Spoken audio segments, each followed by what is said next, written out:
What's going on, guys? Welcome into the Fantasy Tap Thursday night breakdown, where we've got the Tampa Bay Buccaneers taking on the Philadelphia Eagles in what should be an absolutely great football game. Currently, Vegas has this as a 53-point over-under, with the Tampa Bay Buccaneers being a 6.5-point favorite.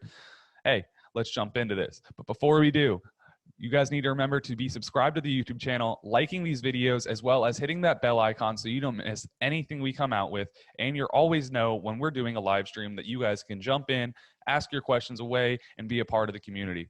And speaking of communities, join that Discord community. Link will be down below, where we and everyone else are free to answer all of your fantasy football questions, anything you want to talk about football, even some sports betting and a lot of DFS areas if you have some DFS-focused questions. Now, when we jump into this game, we're going to start off with our quarterbacks. Obviously, we've got Tom Brady taking on Jalen Hurts, and without a doubt, you're playing both guys here. Tom Brady is an absolute GOAT. It's undeniable. Last week, threw for 5 touchdowns and then benched himself in 9 minutes left in the fourth quarter. Could have broken a record if he really wanted to. Going up against the Philadelphia Eagles, who have allowed the 16th most points to the quarterback, you're definitely going to be playing them. Jalen Hurts, on the other hand, if you look on paper, the Buccaneers defense hasn't been allowing a lot of rushing yards to the quarterback, is what I meant to say. But the problem with that is the Buccaneers haven't played a single rushing quarterback yet this year. They started off the season playing Dak Prescott, then played Mac Jones, Matt Ryan, Matt Stafford, and Jacoby Brissett. You're not expecting any of them to be running the ball like Jalen Hurts can. Watching Jalen Hurts steal all the rushing touchdowns from the Philadelphia Eagles running back so far this season, expect him to have a great day as well.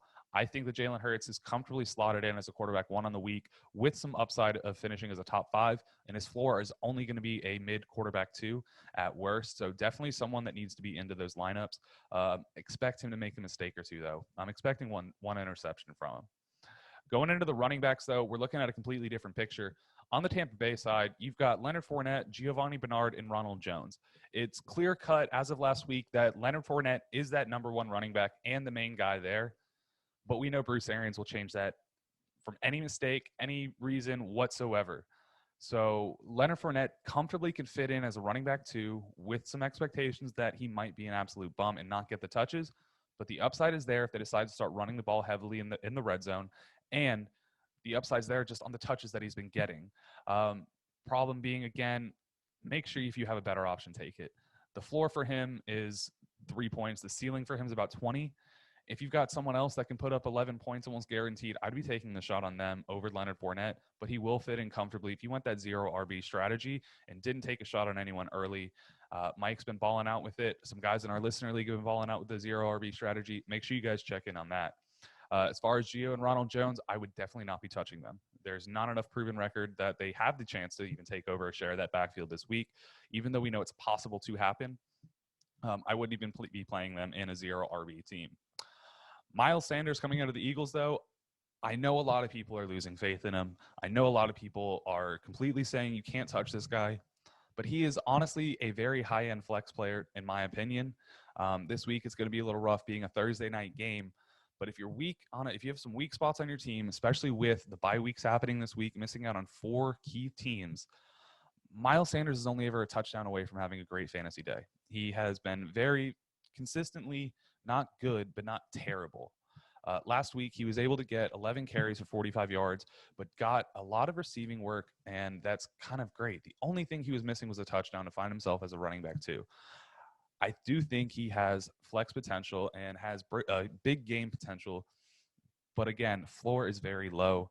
Kenneth Gainwell and Boston Scott, I'm recommending not playing.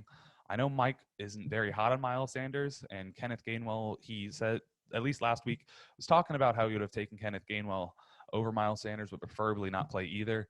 And you kind of see a little bit of that ringing out true. I mean, Kenneth Gainwell still got nearly a little bit more than half of the same work Miles Sanders did. And that backfield is just very atrocious, mainly in the fact that, like I said, Jalen Hurts is just running it in the red zone and getting a lot of the touchdowns for them and not allowing the running backs to really flourish there. When it comes to the receivers, you're playing my guy, Mike Evans. I'm not the biggest fan of Mike Evans. Mike is a huge fan of Mike Evans.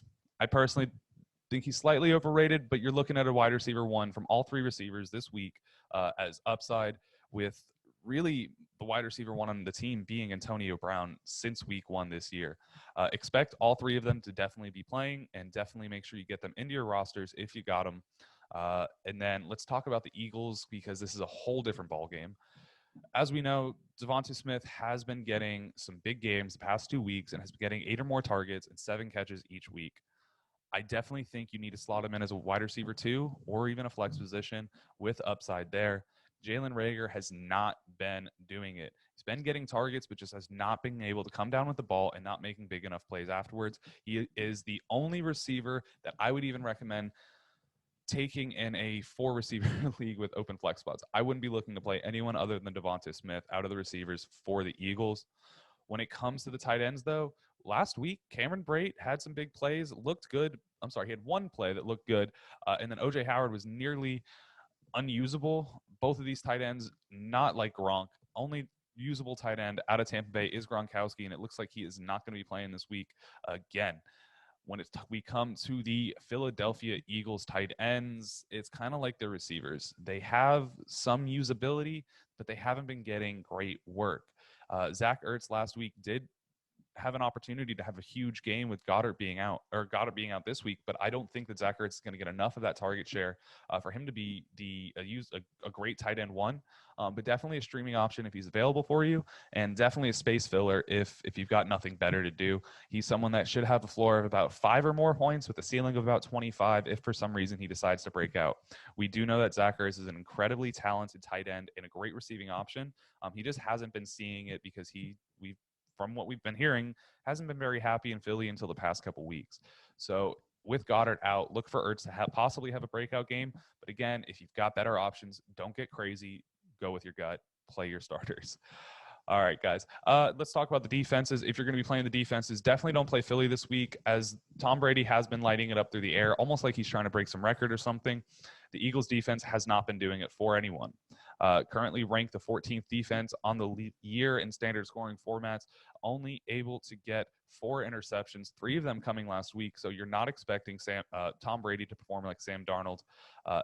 Do not play them. The Bucs, on the other hand, like I said, I see Jalen Hurts making some mistakes this week, and they've been able to get a interception or a fumble recovery in every game except for against the Rams, which happens to be the only game they lost this year.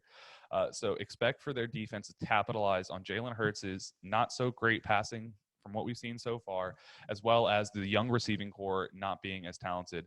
So play Tampa Bay Bucs. Do not play Philadelphia Eagles.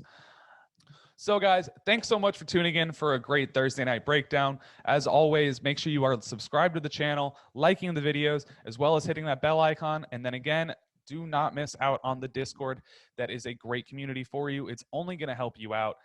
And again, make sure to check out the Sunday live stream at 1 o'clock every Sunday Eastern, going up to kickoff, where we'll be answering all of your start sits, giving you inactives, and helping you set your lineups. And you can come hang out with us as we prepare for Football Sunday. Thank you, guys, and we will see you next time.